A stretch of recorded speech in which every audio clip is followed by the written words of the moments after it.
बच्चों, आज हम आधुनिक काल की परिस्थितियों के विषय में जानकारी हासिल करेंगे। देखा जाए तो राजनीतिक गतिविधियां जिस प्रकार से समाज को प्रभावित करती है, उसी प्रकार साहित्य भी उस प्रभाव से अछूता नहीं रह पाता। अर्थात जो घटनाएं घटित होती है, तत्कालीन जो भी समय होता है, वो शब्दबद्ध जो है एक साहित्य में होता है, क्योंकि जो कवि हृदय होता है वो इन सब से अछूता नहीं रह पाता।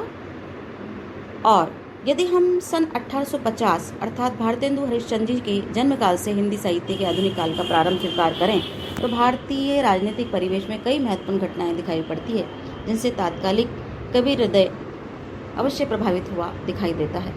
क्योंकि जैसा कि आपको पता है कि यह जो है आज़ादी का बिगुल उस समय बच चुका था और समाज हमारा जो भारतीय परिवेश उसमें अनेक प्रकार की समस्याएं विद्यमान थी, जिनसे हम सब जूझ रहे थे। सामाजिक और धार्मिक परिस्थितियों के अंतर्गत जिस प्रकार से राजनीति समाज को प्रभावित करती है या राजनीतिक परिस्थितियां समाज को प्रभावित करती है, उसी प्रकार से सामाजिक एवं राजनीतिक परिस्थितियां साहित्य को एक नई सामग्री व नई अर्थव्यवस्था भी प्रदान करती है। उस समय देखा जाए तो आधुनिक काल में भारतीय समाज नवीन रूप व नई विचारधारा को अपनाने के लिए ऊहापोह में पड़ा हुआ था। और इधर हम देखते हैं कि शिक्षा का प्रचार प्रसार होने लगा था, विज्ञान और तकनीकी जो है धीरे धीरे उसका विकास हो रहा था और भारतीय युवा मन उसकी ओर उस झुकाव उसका हो रहा था। छापे खाने का आविष्कार भी उस समय खुल गया था, तो बहुत सारी चीज़ें बदलने लगी थी, परिवर्तन हमें दिखाई देने लगा था। आप देखिए कि उस युग में भारतीय समाज के अंतर्गत जाति पाति, ऊंच नीच, वर्गवाद, पर्दा प्रथा, बाल विवाह, सती प्रथा, अनमेल विवाह, विधवा विवाह का न होना आदि कुरीतियाँ व्याप्त थी। धार्मिक भ्रष्टाचार, छल कपट, व्यभिचार और अनेक भ्रामक धारणाएं समाज में फैली हुई थी।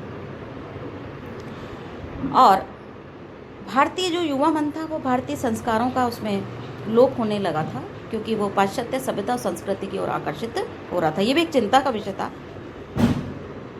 और इस समय इस सामाजिक दुर्दशा को सुधारने के लिए कुछ विचारकों, दार्शनिकों, संगठनकर्ताओं ने हाथ में बीड़ा उठाया, जिससे कि हमारे जो भारतीय समाज है उसमें पुनः एक नवीन चेतना का संचार हो सके। इनमें श्रीमती एनी बेसेंट, केशव चंद्र सेन, महादेव गोविंद रानाडे, देवेंद्रनाथ टैगोर, स्वामी रामकृष्ण परमहंस आदि प्रमुख हैं, जिन्होंने आर्य समाज, प्रार्थना सभा, थियोसॉफिकल सोसाइटी, ब्रह्म समाज, कृष्ण मिशन, ब्रह्मवादी सभा आदि संगठनों व संस्थाओं का गठन कर भारतीय समाज में नवीन विचारधारा के साथ बदलती हुई नवीन परिस्थितियों में समाज विकास की ओर कदम बढ़ाने हेतु नवीन पथ का निर्माण किया।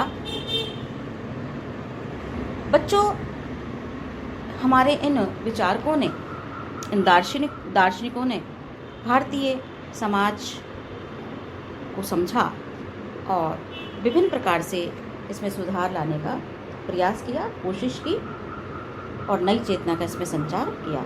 आर्थिक परिस्थितियां हम मोटे रूप पर देखें तो आप देखिए कि इस समय ईस्ट इंडिया कंपनी का आगमन 1600 में एक व्यापारिक कंपनी के रूप में 20 वर्ष की स्वीकृति पत्र के साथ हुआ था कि भाई 20 वर्ष तक हम यहाँ पर व्यापार करेंगे और फिर चले जाएंगे। लेकिन ये जो 20 वर्ष की अवधि थी बढ़ते बढ़ते सन 1857 तक आ पहुँची और उस समय एक क्रांति का विस्फोट हुआ। आपने देखा, सुना होगा आपने। और उस समय आधुनिक संचार व यातायात के बल पर विभिन्न उद्योगों के माध्यम से इस कंपनी ने भारतीय अर्थव्यवस्था और संसाधनों का खूब दोहन शुरू कर दिया था।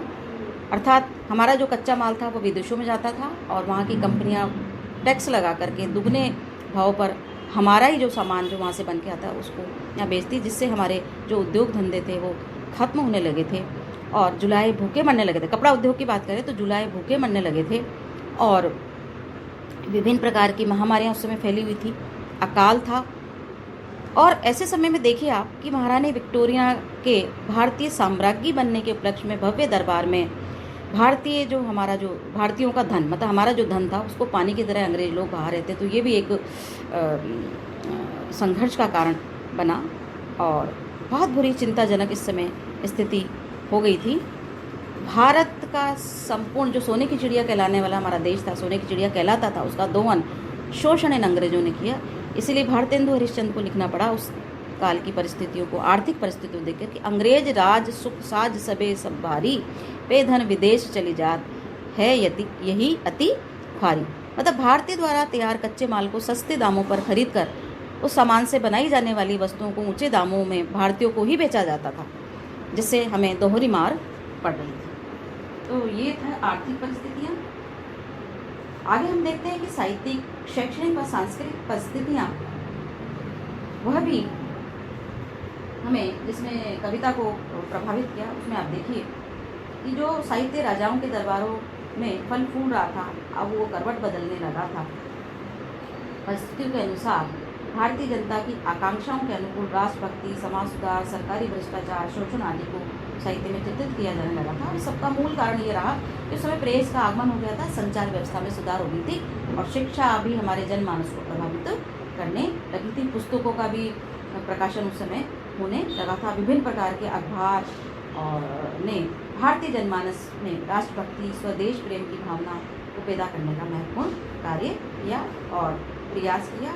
और नई जानकारी के आधार पर जो पुस्तकें प्रकाशित हुई थी, उसने भी भारतीय जनमानस को प्रभावित किया और अपनी स्थिति पर आकलन और विश्लेषण करने का उनको अवसर प्रदान किया।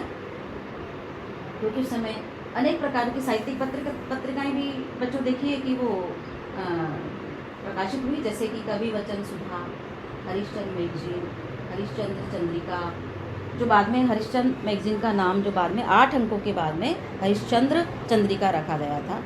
और उसी समय अनेक प्रकार के नाटक और प्रहसन लिखे गए जो कि तात्कालिक जो है समाज और आर्थिक परिस्थितियाँ, सामाजिक सभी परिस्थितियों का जो है विश्लेषण करते थे, उनको चित्रित वो करते थे। उसमें देखिए प्रमुख रूप से भारतेंदु रचित अंधेर नगरी जो 1881 में प्रकाशित हुई, वैदिक हिंसा हिंसा न भवती 1873 ईस्वी में, विशस्य विषमोधम 1875, देवकी नंदन त्रिपाठी द्वारा रचित जय नरसिंह की और राधाचरण गोस्वामी द्वारा रचित बूढ़े मुँह मुहासे 1888 इसमें एक प्रसंग लिखे गए जो समाज सुधार की भावना से ओतप्रोत थे, जिन्होंने समाज की बुराइयां, समाज की जो कुरीतियां थी, उन सबको चित्रित करने का प्रयास किया और एक उल्लेखनीय, एक महत्वपूर्ण काम किया। भारतीय जनमानस को उद्वेलित करने का भी इन्होंने काम किया, जिससे कि जो हमारे जो शोषण हो रहा था, हमारी जो रीढ़ की हड्डी तोड़ी जा रही थी आर्थिक शोषण के माध्यम से,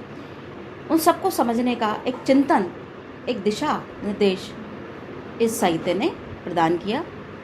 और इस प्रकार से हम संक्षिप्त रूप से हमने ये भूमिका देखी कि हमारे तो जो आर्थिक रीढ़ थी, उसको अंग्रेजों ने शोषण के विभिन्न प्रकार के तरीके अपनाकर उसको गिराने का प्रयास किया, उसको तोड़ने का प्रयास किया। और चारों तरफ जो है उस समय स्थितियाँ ऐसी व्याप्त थी कि कहीं महामारी थी, कहीं विभिन्न समाज में जो है कुरीतियों का शिकार था, शिक्षा का वहाँ अभाव था। लेकिन बाद में जैसे शिक्षा का प्रचार प्रसार हुआ संचार माध्यमों के माध्यम से और आवागमन हुआ, पत्र पत्रिकाएं प्रकाशित हुई, इन सब ने एक नवीन विचारधारा को जन्म दिया, एक चिंतन को, भारतीय जनमानस को प्रभावित किया, उद्वेलित किया और वह पूर्ण रूप से समर्पित होकर के राष्ट्रभक्ति, स्वदेश की प्रेम की भावना की ओर जागृत हुए। उनके अंदर अर्थात इस भावना का उनमें जागरण हो गया और वो अपनी आज़ादी के विषय में सोचने लगे। इस प्रकार से हम संक्षिप्त रूप में बच्चों देखें कि उपयुक्त परिस्थितियाँ ही थी जिन्होंने हिंदी साहित्य में आधुनिक काल को जन्म दिया व उसे फलने फूलने का अनुकूल वातावरण तैयार किया। अर्थात उस समय जो साहित्य सृजित किया गया, उस सब में भारत की आर्थिक, सामाजिक, राजनीतिक सभी दशाओं का चित्रण भी किया गया, जिससे कि अब ये जो है एक प्रकार की संक्षिप्त भावभूमि या संक्षिप्त रूपरेखा है जो आधुनिक काल की परिस्थितियाँ समझने में आपको सहायता प्रदान करेगी।